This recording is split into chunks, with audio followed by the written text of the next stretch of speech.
सोरहा बिदा दं नोंहा आसा गावनि थाखाय फसायाखै गावनि बिदानि थाखायसो फसायदों बिथाङा बेसे गिदिर खोथा नङा होमबा आंथ' दिनैसिम नुदों सेंग्राफ्रा सिख्ला नुबानो आंना गार्लफ्रेन्ड गैया होननानै थगायग्रा दं बहुत अनेस्ट माने सेंग्राया गावनि बिदानो थाखाय फसायदोंनो बिदानो मारना ना बिदानो लांनानै गावसोर चान्स लानो नागिरदों मा सानमारदों मोजाङै खिन्था बाजै बिदिब्ला आं दिनै नोंथांमोननि गामियाव फैनानै बिबाजैसो जाफैबाय आरो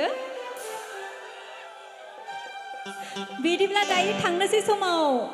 बिथांनि बिदाखौ लोगो हमलांनांगोन नङा होमबा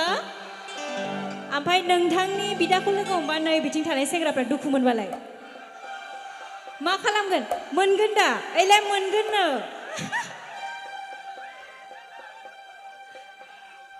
बिदिब्ला दिनै नोंथांमोननि लागोआव आङो एसे एक्टरसो मोनलांसिगोन आरो ना अह जागोन दायो थांनाय समाव लोगो हमलांसिगोन रोजाबग्रोनोसै नङा होमबा